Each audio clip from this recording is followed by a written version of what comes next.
Cannabis Common Sense, the show that tells the truth about marijuana and the politics behind its prohibition. Hello and welcome to another exciting edition of Cannabis Common Sense. Our show is a production of our nonprofit organization, THCF, better known as the Hemp and Cannabis Foundation, and our affiliated political committee, the Campaign for the Restoration and Regulation of Hemp, or CRRH. We have a great show for you tonight. Madeline Martinez will be here with myself and Mr. Tim Pate. Tim's over there ready to play us a few songs. Hi, Tim. Good evening, everyone. We have some film clips and some show and tell bottles and things to show you, so stay tuned as we bring on our infamous Dancing Cannabis Leaves.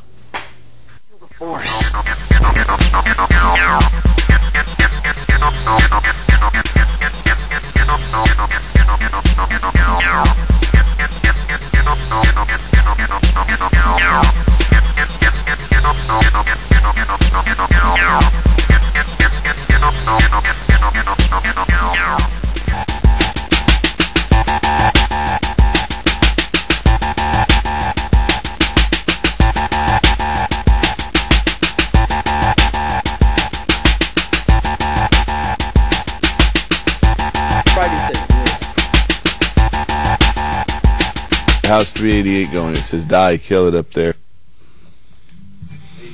Good evening, everyone. Hi, Paul. How are you? I know you've been traveling all day, and you've been up since 2:30 our time on the plane. So why don't you just sit back and relax and enjoy the music?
Thank you, Tim. And welcome, Madeline. How are you doing this week? Oh, Paul, I'm doing great. Just a little stressed out about Senate Bill 388. It is still lives. We're trying to make it die a painful death, a quick, well, I guess quick and paid. So how did the big hearing last Monday go? Did you get a busload of folks down there, or how did that turn out? We were kind of disappointed. We only got about 8 people in that bus, and it was a real sad waste of money. But that said, not all patients can get up at 6 in the morning or earlier to get to the bus. And so we had a great turnout once we got there. We had about 14 people protesting with us. That's good. And it did make a difference when we went in there to have 2 rooms full of people speaking out against Senate Bill 388. And one of our members... But it didn't have many supporters. It doesn't. Aside from law enforcement and law enforcement's advocates, no. There are just a handful of supporters, but law enforcement, as you know and mentioned last week, are a huge lobby at the legislature. They have a huge financial interest, and that seems to be their only real goal. I mean, they're definitely not interested in helping patients any other way. Well, 4 and 6, the actual -4 and 6 amendments that were all put forth by law enforcement were actually just killed. But the only one that we continue with in the now it's all the way to -9s, and the -9s now have that you must sign a manual, the cardholders must sign a manual saying that they understand the law. That they understand the manual that they've promulgated or something. Well, right, and the problem is that that just sets us up for prosecution. And we haven't seen that manual yet. This manual is yet to be developed, right? Right. They're asking that it be developed and that every person that has a card has to sign it. I know that you were on the state committee for medical marijuana Advisory for about committee. 4 years or something like 3 years. And there was a lot of talk during those years about producing a manual. Exactly. And it went on and on for years. They said they were going to produce it, and then in the end they said, oh, we don't want to produce it. Yeah, they said they were not going to publish it, but there is a manual. And then we went ahead and published the manual. Exactly. I mean, but it just showed inaction, in motion, and the uselessness, really, of that state committee. I think it's mismanaged, misrun, and just a big waste of time. I do, too. People ask me why I never go to it, and that's the reason. Well, I tried and tried to no avail, and after frustration, I just decided, why am I going to re-up for another term? Right. When you don't really get to, it's not very competent, let's say. Now, hopefully, there's some new people on it. Very poorly maybe it'll run. change. Let's put it that way. The chairman is a real dummy, in my opinion. We have a caller, though. Hello, caller. You're on the show. Hi, I just had a question for Tim Pate. I just wanted to ask him if, I know you can make a lot of things out of cannabis. I just was wondering if you could make a guitar besides the strings out of 100% cannabis. I have seen, recently I saw a guitar out of Europe. It was a couple of $1,000s in price. The body of it was entirely made out of composite hemp material, and it wasn't a hard. It was just like a Fender Strat is what it would look like, and so. But the rest of it was the standard materials, like the ebony wood fretboards and everything else. There are certain things you got to have on a musical instrument, but I have seen one composite body made out of hemp and everything. All the other hemp guitars we've been looking for recently, actually looking for a guitar for the grand prize for the Seattle Hemp Fest again, and I've seen a lot of hemp leaf guitars and a lot of they weren't made out of hemp leaf, they were just cut in the shape of a hemp leaf, and those are pretty nifty. Those are pretty nifty. And then I've also seen a couple of guitars that like last year's, has an imprint of a hemp leaf on the front of it, but so far the only one I've seen is out of Europe. I found it on the internet, so you can check it out there. I'm looking for that, but I haven't seen anything else yet. I'd like to, but not yet. So I hope that answered your question. If you have a question for us tonight, give us a call at 503-288-4448. That's 503-288-4448, and we'll be taking calls for about another 45 minutes or so. So it looks like Dr. Baer has written a pretty extensive letter to Senator Morissette talking about these amendments as well and some of their weak points. Yeah, 4 pages, and he was just flabbergasted, to say the least, at the sloppiness of this legislation. It's turned into a real horrible piece of work, and it just seems to be getting worse and worse as we go along, and we'd really like it killed. And we're going to try to get the numbers up to the committee members once again on this show so that people can call them. This is our last opportunity to kill this bill, and we're asking. It hasn't come out of committee yet, though, right? It has not come out of committee, but we assume that Monday it will pass through committee. You think it will? Well, if we don't get letters and if we don't bombard their emails and make sure that we just flood them with information. I'm planning to take, tomorrow's the Oregon Normal Cardholder meeting at 700 Northeast Deacom Village Ballroom. And if you'd come out, we have letters that we would ask that you sign. I'd love to deliver them. I'll be hand delivering them on Monday to Senator Morissette and his committee, so that they can know that we are very serious. And, you know, this is the time, folks. I say it all the time. Put the joint down. Step away from your bong. If, you know, one day we're not going to have the opportunity to use our medicine if we don't get up and get involved today. You can do it tonight. You can call them all night. It's a message line. And you can write a letter anytime and get it to them. Their numbers are going to be up shortly. Our producer's going to get them up there, I believe.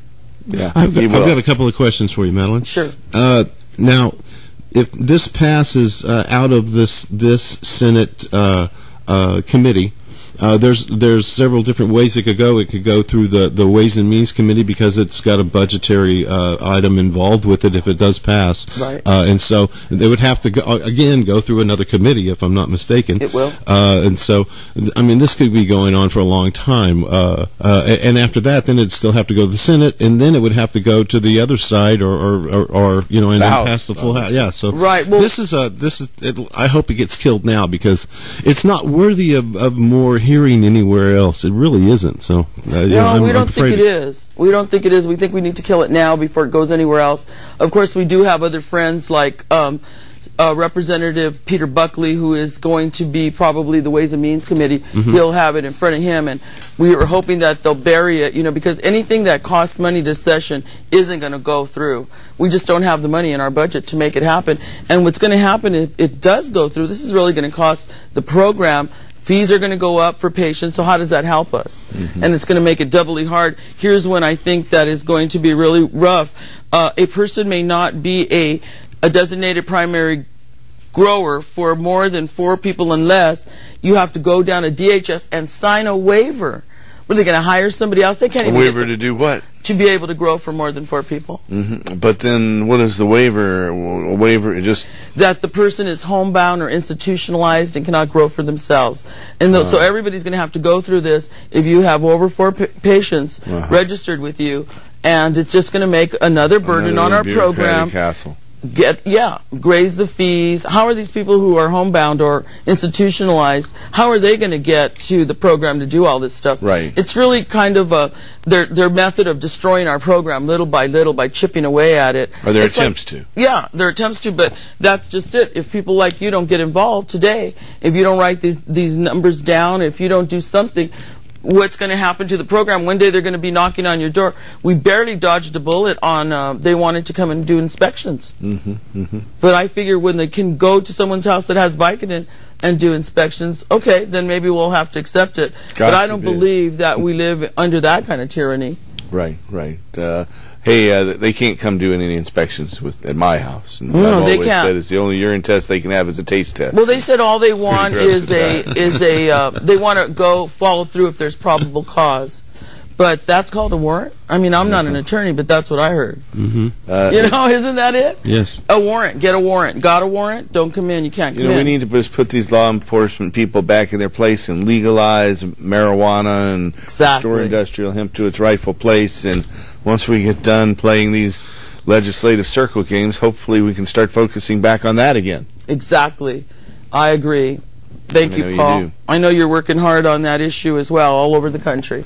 We keep trying. We saw a couple hundred patients in Michigan this week. Opened a new office there. Saw patients in Grand Rapids for the first time. Yay. Really had a successful opening there.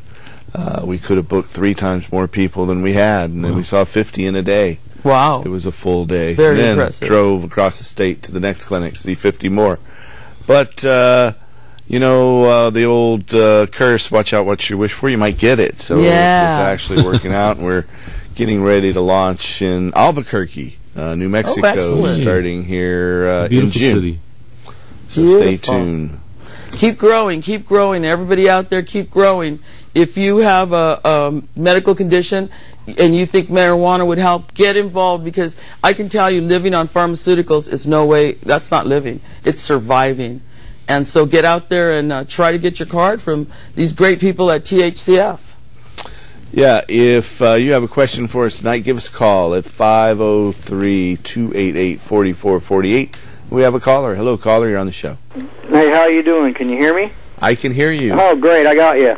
The lady next to you there, she was talking about she gets up that early in the morning, goes to some building to protest something or go against some certain bill or whatever. Yeah, she's going to the state capitol in Salem, Oregon to meet the legislators and tell them to protect the medical marijuana program. You know what hurts? I heard her say only 12 people showed up for that. No, that's not That quite hurt. true. That's not quite true. The people that went on the bus, there was about 8 people on the bus, and there were 12 of us, 14 of us protesting. From Normal. Well, no, there were actually Voter Power and Oregon Green Free joined us as well. Oh, good. Yeah, but in the rooms, there was overflow in the hearing room. So How there many were people do you think were in those hearing rooms? over 30 people. Oh, yeah. The That's a hearing good rooms show. were full. They were Okay, full. I got a new computer, you guys, and I'm not real good with it, so I want to send some stuff and clog them up. Do it. You know, and you got a list of names coming up here shortly. We do. Let's And see if we can pop that up on the Yeah, we're screen. going to try to get them up. But the other thing is, you can go to our control website at ornorml.org, and they're right on the front page. Okay. So go there and grab What them was that down and again? write to every single one of them. Oh, what? OR? ornorml.org. ML? Yes. ML dot O-R-G. O-R-G. And that's the Oregon chapter of the National Organization for the Reform of Marijuana Laws. And they're trying to do all kinds of stuff. I mean, they're doing so much stuff to us. They're just, like you said, nitpicking at it. And, yeah, I don't want to... And they are primarily law enforcement agents Exactly. who are supposed to be serving and protecting. You know, I mean, I've had my house ramboed up in without a search warrant, and they came in, saw, and left. Just, you know, hey, have a nice day. They never did anything to me. I was like, what? That's happened to me twice since I've, you know, done this. And like, okay, have a nice day. Yeah. Are you lucky enough to live in Multnomah County? Huh? Are you lucky enough to live in Yes. Multnomah County? Yes. Yeah, well, that's one of the things. Multnomah is probably the best trained, aside from the state police, regarding the Oregon medical marijuana law as a whole, the One of act. these things for the bus thing? Excuse me? Is there going to be another one of those things you're going to go and need? No. We spent about $150 on a bus, and it wasn't very, very productive, in my opinion. So I've got to watch members' money. So no, that's not going to happen. But we suggest that everyone send letters, make phone calls, you know, just jam their emails, because that's the way we affect change. Okay, I can make the phone ring Yeah, make the phone ring and send an email.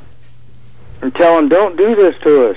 Yeah, tell them to kill this bill. Kill this bill. Senate Bill Senate Bill 388-9. SB 388. 388-9. Correct.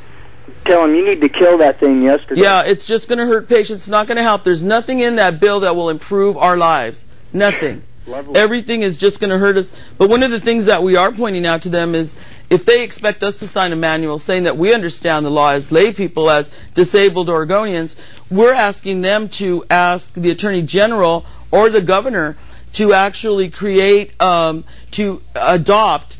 Rosie Sizer and Tom Potter in 2007 actually made a executive directive to members of the Portland Police Bureau, and they said members may not take action or exercise authorities if the action of authority is prohibited by the Oregon statute, the Oregon Constitution, or the decisional law. Specifically, members will not assist in the investigation or prosecution of any drug use, manufacturing, possession, not assisted in the investigation, assist in the investigation or prosecution of any drug use, manufacture, oh, I already read that part, delivery, prescription, administration, or sale that is authorized by Oregon's Death with Dignity Act or the Oregon Medical Marijuana Act. And I'm trying to get the Attorney General to make all law enforcement jurisdictions have to adopt this directive.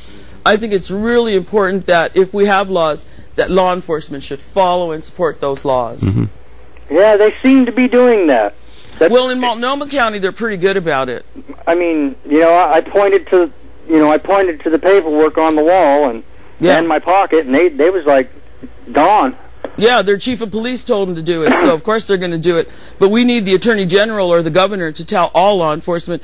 Recently, one of our members that testified at Monday's hearing was very effective. I think I mentioned it to you, Paul, on the last show. He was terrorized at his home by law enforcement out in Polk County, Independence, Oregon. Mm-hmm. Not far from Salem, and what he had happened was they were snooping around his house, hiding in the bushes, looking through the hedges, and then they followed his son up after he got off the school bus. It was very concerning. Try to get the child to get them access to get the inside, home. And the child froze. His father mentioned he's autistic, and he froze. He was paralyzed with fear, and he had to go outside and actually take his son and bring him inside. But those police officers were terrifying him, and Senator Morissette got to hear it right out of his mouth. The whole committee's jaws dropped, their eyes opened up. They had never heard anything like that. Mm-hmm. Because people just, after an experience like that, you're really afraid. Law enforcement is used to, after 75 years of prohibition, violating all our rights. Right. And treating us like less than full citizens of this country, and we're not going to stand up for it anymore. And these folks, they deserve to be punished themselves, and hopefully in fact there was one aspect of that. I was listening to what you guys had to say, but I can go ahead and let you go. There are probably other people. Thanks. All right, thanks for calling. And I'll talk to you another time, Stan. I want to let you know about a new aeroponics system I got that's amazing. All right. Have a nice night, and I'm glad you guys are there, and I'll see if I can't clog these guys up with some stuff. Do it. No, have a good night. And let's stand up for our rights. That's it. Have a good night. You want to say something, Tim? Yeah, one of the issues that the gentleman brought up in Salem was that the fact that the police had said that they came by for an inspection, that they had the right to inspect, a compliance inspection, and that's what this. There's nothing in the law about it. There's nothing in the law about that, and in fact, one of the laws that they're trying to put in has that in there, and so it was like the police were, preempting the law and going on in. Well, what they do is they do this a lot to intimidate patients, and they do it all over the place. Right. It's not. Well, they like to seize those plants. They always come right at harvest, and those plants they seize somehow never end up in the evidence locker as whole plants. As an expert witness, every time I've gone in to look at the plants in the evidence locker, the pictures show big buds. You look in the evidence locker, and there's trimmed stems, and the buds are gone. Mm-hmm. And so the police always steal the marijuana and always sell it on the black market or share it with their friends. And so the marijuana law is just an open door to corruption and police malfeasance. We all know that marijuana is a safe and effective medicine and a lot safer than alcohol, and these police officers are just using it as a way to make money, and they go to Salem to protect their financial interests.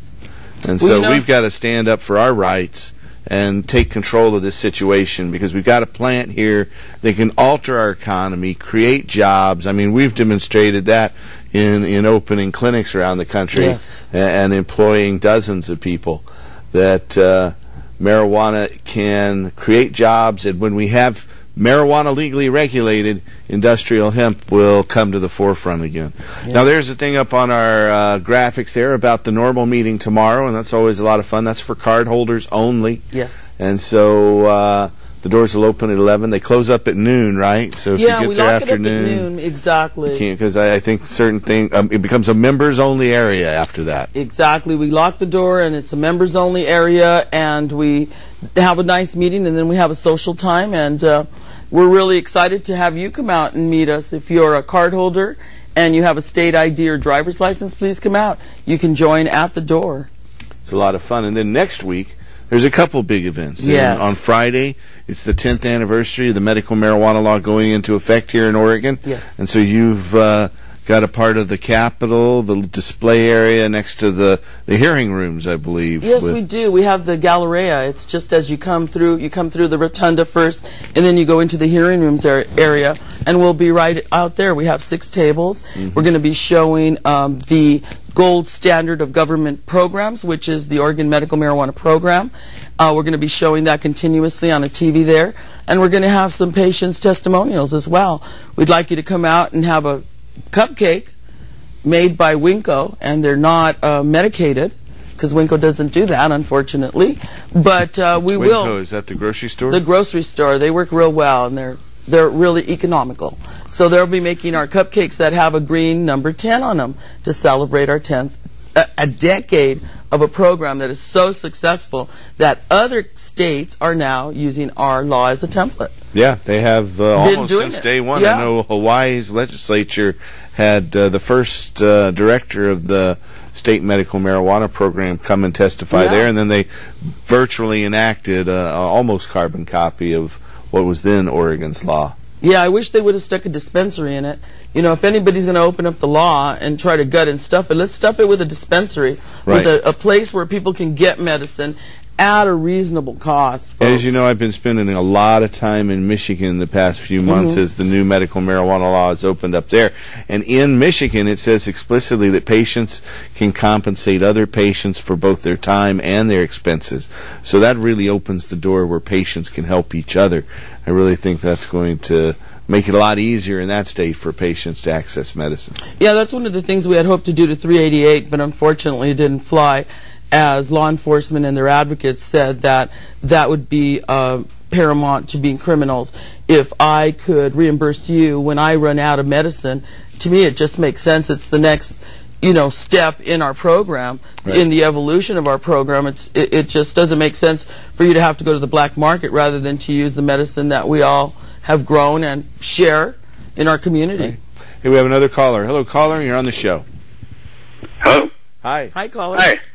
I just want to say hi to you guys and appreciate you guys being there. I've thanks for been watching. trying to become a patient here for a while, and luckily I was finally successful. Yay. Good. Congratulations. And also, did any of you guys watch The Family Guy last Sunday? Yes. I They heard had a- about it, but I didn't watch it. Why don't you give us an update? It was great. It was. Tell me about it, because I missed it. I was working. Well, the dog Brian, he ends up he's driving down the street with the fat guy, Peter, whatever, and there's a dead cat in the back, but they have no problem with the dead cat, but a little bit of weed drops out, and then, you know, so they arrest him, and he goes into talking about how was it William Randolph Hearst ran a smear campaign in the 30s to because he was a paper baron, and then a little while later they go into the park and he's trying to, you know, run his own thing, legalize pot, and little kid Stewie goes, "Oh, you're doing it all wrong," and all of a sudden they go into the song and dance thing, and it's hilarious, you know. Bag of weed. Bag of Yeah. weed. Everything's bag of better weed. with a bag of weed. That's it. Bag of weed. It's a great. It sounds like a realistic portrayal. We're It actually was going to have excellent. it on It our was excellent. at our meeting tomorrow. All I was right. going to say, if I'll you get didn't have a chance to see copy it. of it, I've got a copy I could get to you by next week, because I Yep. thought it was just perfect for you guys. It would be great. Yeah. Yeah, we've got to get that. and YouTube. run that It's on song YouTube. here. All right. Well, yeah. Well, thanks for Thanks. the update. Yeah, happy to say that I was able to get my license here on 420. Yay! Yeah, Congratulations. it worked out. That's the day I was able to do it. Very All good. right. Excellent. Last Monday. Anyway, Lucky you guys have a good day. one. Great. What a well, perfect day to congratulations. That's finally an have it. appropriate day, I believe, and hopefully it'll work out very well for you. Thanks for your call. If you have a call or question for us, call us at 503-288-4448. That's 503-288-4448. If you're out there and you have one of the qualifying conditions for medical marijuana, and had those up on the screen a moment ago, we'll probably get them back up in a second. The largest single qualifying condition in every state is chronic pain, and I would say 60 to 70% of the patients across the board throughout the U.S. who have a medical marijuana permit have it for a chronic pain condition. Then another condition is spastic conditions like multiple sclerosis, asthma, IBS, and IBS is another spastic condition. It's also gastrointestinal ailment. Other gastrointestinal ailments like GERD and Crohn's disease also qualify, as do seizure disorders like epilepsy, cancer, AIDS, glaucoma, and treatments that cause pain or spasms or seizures. Also, if you don't have those specific conditions, but you have to take a medicine that causes these other conditions, then that qualifies as well. So if you or a loved one are looking for a doctor to help you get a medical marijuana permit throughout the United States, we can refer you to doctors in almost all 13 medical marijuana states. You can call us at our toll-free number. It's 1-800-723-0188. That's 1-800-723-0188. I guess we have another caller. Hello, caller. You're on the show. Hello? Hi. Yes, I had a question for you. We're living in a sort of a community residence, have a couple roommates that live with us, and one of the roommates had to be kicked out. And when the roommate went to leave, they made threats, well, I'm going to go ahead and get the police involved and everything of the sort. We are legal card holders. We've had our card for a while, and we completely abide by, the limits set forth in the card. But as you probably know, that sometimes your house can have that smell to it, and if the roommate does come back with police, how do we legally handle that to make sure that we're protecting ourselves? Well, I always recommend that if the police come to your door, that you don't open your door to talk to them. As soon as you open your door to talk to them, you've given up some of your rights. At that point, the police can say they see something or they smell something to allow them to push you aside and come into your home. So I recommend that you keep a copy of your permit hidden somewhere outside of your house where you can tell them, look under that rock there or under the mat or tape to the bottom of the mailbox, and there you'll find some paperwork. I've also read one report where the police were at the door and they talked to someone through a closed screen. The police said, well, let me hand you my business card.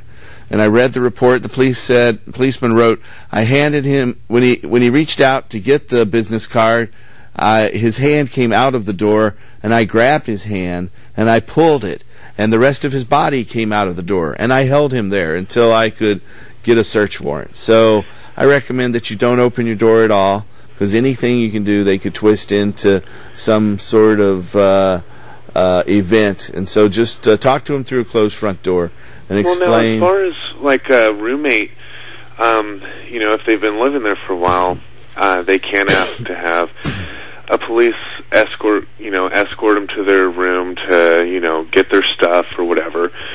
We've tried to change that by moving everything into the garage when they come to pick up the rest of the stuff. But if they request a walkthrough, well, what do we do in that one thing you can do is just pack everything up and put it in a box out there, and there it is. It's already out there. They don't have to come in and get it.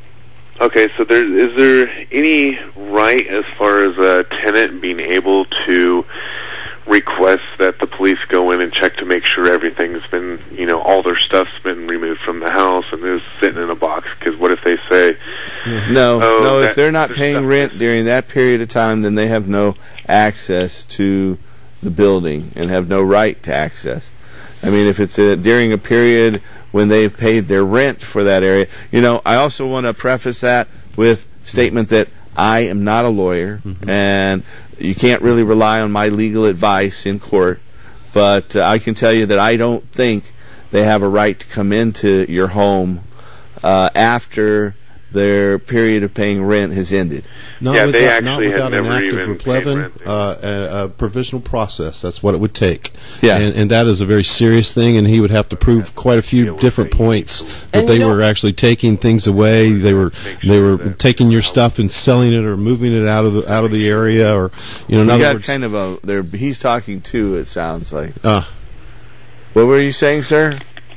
I was just wanting to make sure that we were able to protect ourselves so we didn't have any, problems with that, to make sure that we're taken care of. I wanted to make a suggestion. A lot of times, and what I've told people is you can actually, my front window and my door are someone can actually see if I hold up my registry identification placard that you should have at your grow site. I can hold that up to my window and someone can see it, and you can say to them, in your house, in your door, see the number, call DHS. Right. And just tell them, call DHS, and they'll let you know. It's all legal. And then that's it. And come back with a warrant if you have any questions. It's a shame that your ex-roommates decided to resort to something like that. But that's what we thought. And we've been abiding by every bit of our card. Then you should be fine. Everything that, we have the legal right to do for my medication. Right. You'll be fine. But, we even have the roommates completely separated from us, and then, when it resorted to this, I just wanted to make sure that we were going to be okay. Right. We should be. Okay, well, thank you very much, and also have to say, major fan of the show. Thanks for calling. Thank you for doing what you guys are doing. We really appreciate your help. You're very welcome. Thanks. Don't forget to call your reps and let them know. We're glad and proud to be able to help. And like she said, it's a good time to call our state representatives and let them know that we support the medical marijuana bill as it's currently enacted, and it doesn't need any amendments by the police. Mm-hmm. Yes. Yeah. Thanks They're for your not call, our though. friends. We have Tim. You wanted to say something? Real quick? Yeah, I would like to tell you that, barring like when it happened to me, I forgot step 1 and step 2, like Paul and Madeline were saying. So they caught me by surprise, and they came up to me, knocked on my door, and said, "We've come to investigate an illegal marijuana grow." And the first thing out of my mouth was, "You forgot to call the health department, didn't you?" And which immediately disarmed them. They realized, of course, this guy has a card, and he probably has a current card, and his everything is legal. And so you could see the balloon out of the 11 officers that they brought to my door, in the 6 cars and everything, just go blah, blah, blah, blah, blah, because they knew immediately they had come to a legal site. And then they needed to move on, and they did move on quickly. And so if something like that does come to you, and they catch you, not behind your door or whatever, remember you do have a card, and that card does work here, and use it. That's what it's all about. And you should be fine if you, like you say, you've been legal all along. You will probably remain legal, and you won't have any issues with the police. The police will probably be more worried about your roommate that moved out. He's the one having the bummer, not you. Thank you, Tim. Now we have a studio audience member and volunteer. How are you doing?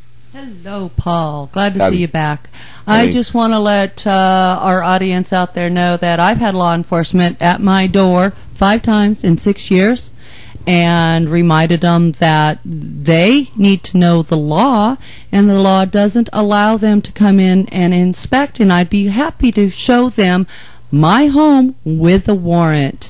And they have left and come back year after year, but I've never allowed them in. They've never got a warrant. They obviously never had any probable cause that would lead to anything like that. So that's a good thing. It's amazing that they have the time to be harassing people when there's so many other things going on. They won't even come to your house if you call in your car auto theft. That's right. Because they don't have time to do that. They don't have the can manpower. waste their time to come by. But I think if you told them somebody stole your car and they were smoking a joint, now they might go after that person. Right. So think about that if you ever get your car stolen.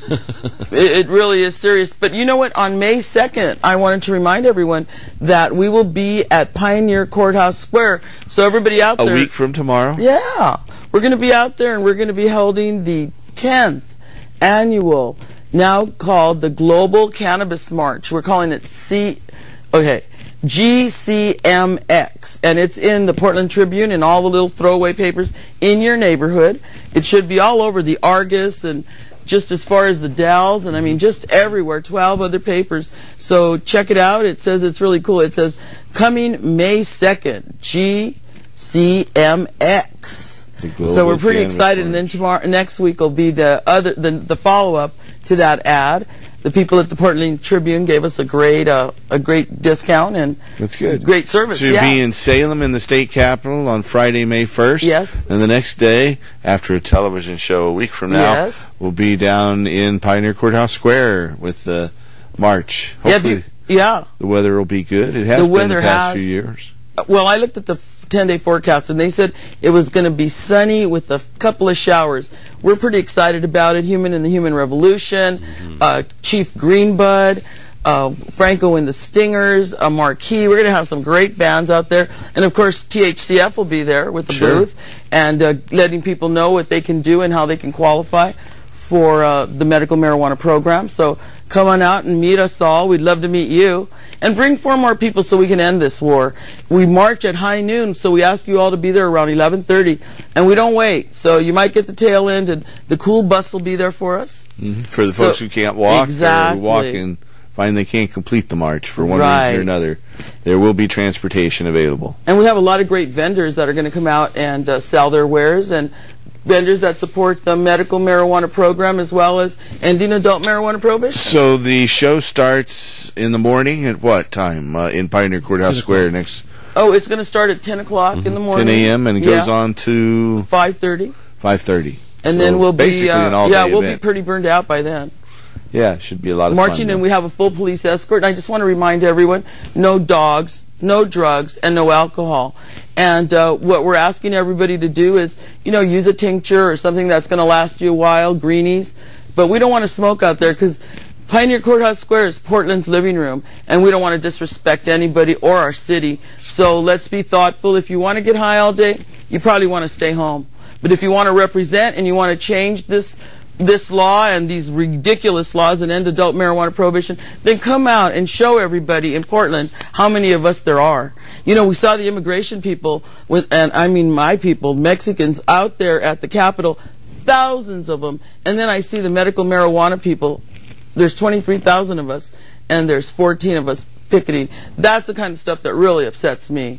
I think it just, if you have a law, and I mean, we're really lucky. People come to Oregon and they say, you live in paradise.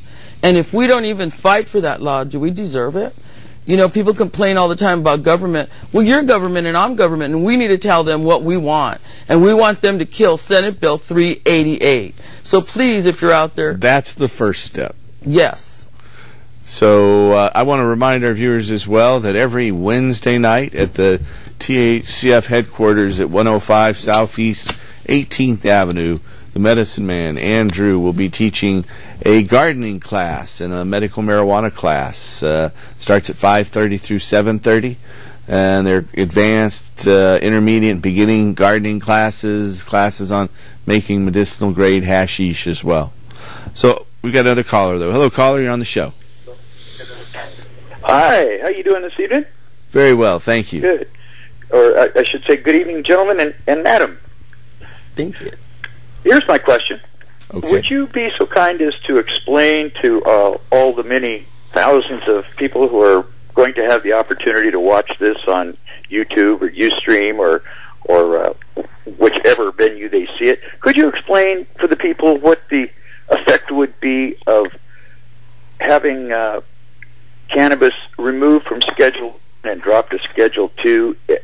It wouldn't be totally legalizing it, but could you enlighten people to what the effect of that might be, please, Paul and Madeline? Well, certainly. That would mean that doctors could regularly recommend medical marijuana and prescribe it. Right now, anything that's listed as a Schedule 1 drug, there's a system of regulations that were put in place in 1972 with the Controlled Substances Act under Richard Nixon.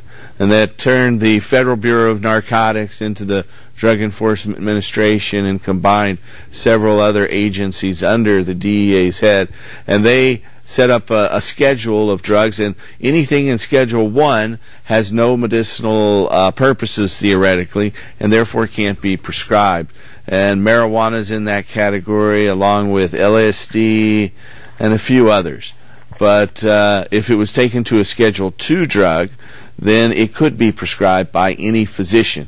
And in fact, Marinol or Drabanol or synthetic THC, as produced by the Unimed Corporation, was initially Schedule 2 and was recently dropped to a Schedule 3.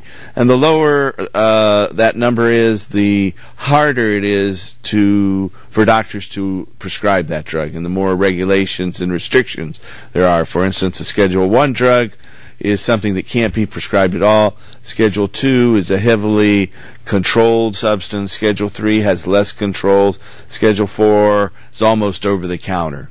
And so that's the way the scheduling works.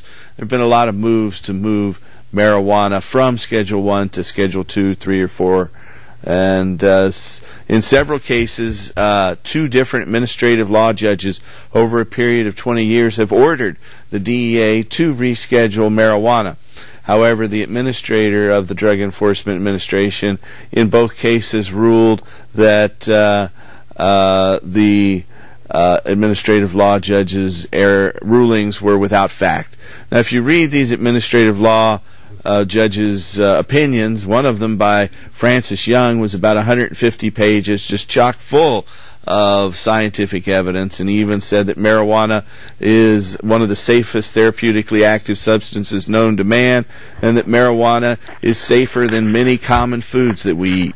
But even given that, the DEA says that marijuana has no medicinal value. And again, it's a fact of the wolves guarding the hen house.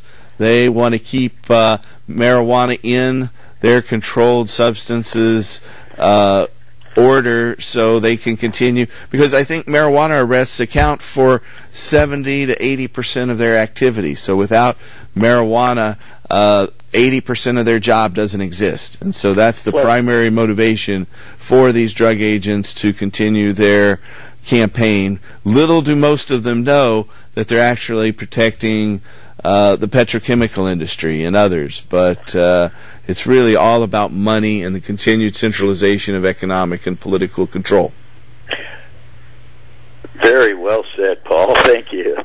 Thank you. Thank you. I've had some practice, but I appreciate that. And there you have it. There you have it. Exactly. One of my favorite sayings. Y'all have a good night. All right, you two, we have a little show and tell now. Looks like camera 2's about ready to roll in here. We have some interesting medicines. This first one is a glycerophosphate compound with lecithin, a reconstructive tonic and nerve food. Each tablet contains cannabinoid from Cannabis indica, 1 through 10 grains, and it has other things in here like lime and iron and lecithin. Very good. I take lecithin for its beneficial effects. Next up, we have from Churchill and Drugs, a tincture of Cannabis indica. I don't know if you can read that. It's probably a little faded. Maybe we close in. Good job there. Closer, closer. There you go. Tincture of Cannabis indica. And so this is like an 1890s bottle. This next one is one of our nicer bottles in the collection. We have a couple of these actually, and it has a cork up here in the top, which is they quit corking bottles of medicine back about 1890 as well. And this is Blissive Native Balsam for coughs and colds, and it contains a half a grain of cannabis to the ounce. And I've got the little fold-out handout here. I'm going to read. It's Bliss Native Balsam for coughs and colds. Contains 2% alcohol, and this is the large 4-ounce size, and it contains 1/2 grain of Cannabis indica to the ounce. And the promotional materials from about 120 years ago read, "We strongly recommend Bliss Native Balsam for coughs, colds, bronchitis. The syrup, made of simple ingredients and of pleasing taste, acts promptly in soothing the inflamed membranes. It's a serious mistake to allow a cough or cold to get started or to linger. Carelessness will prove dangerous.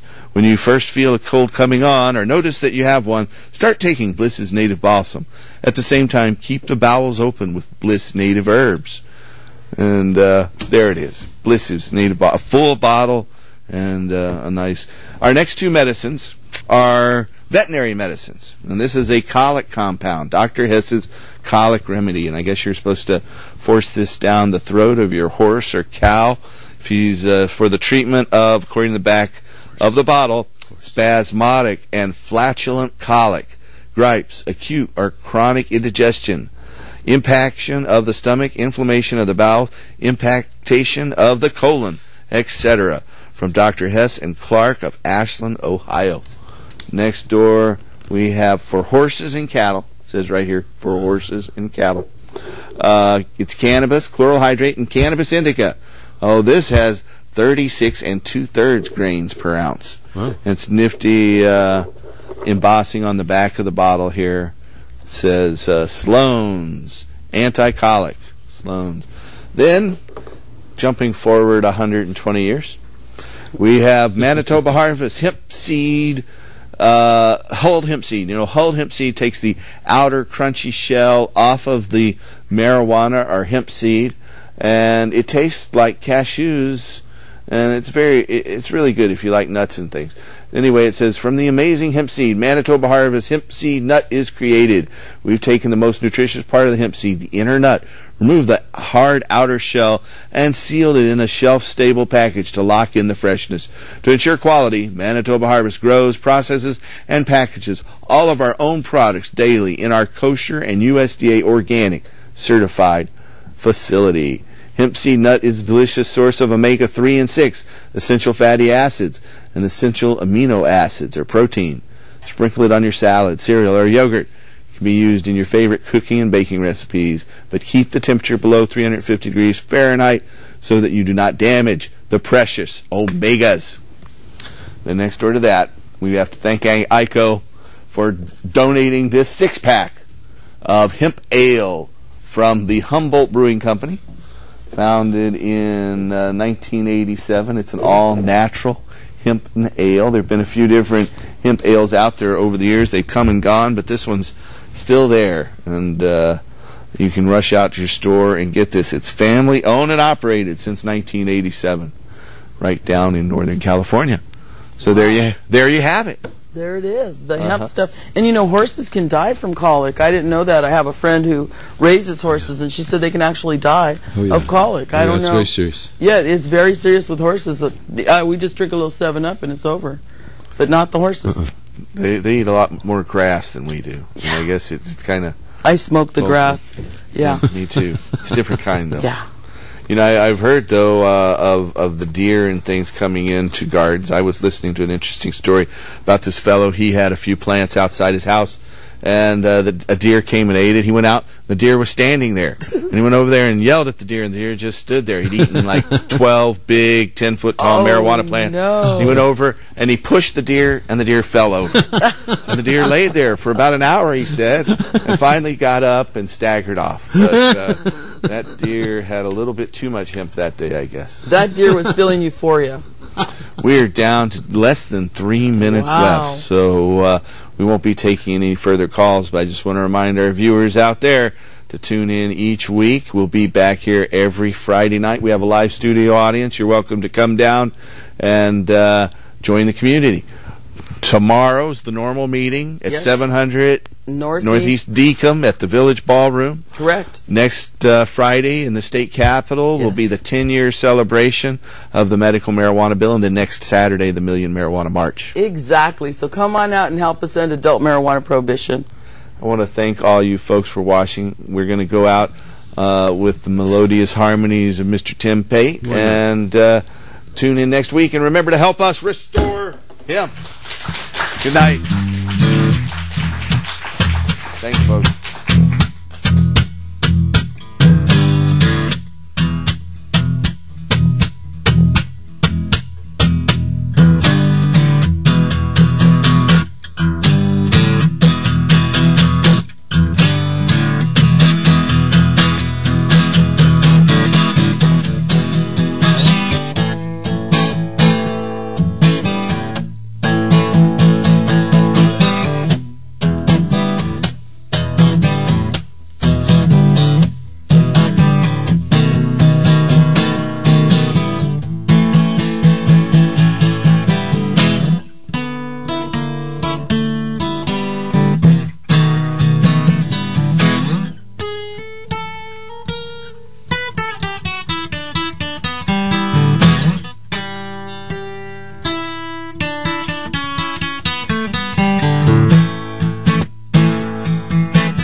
Good night, folks. See you next week.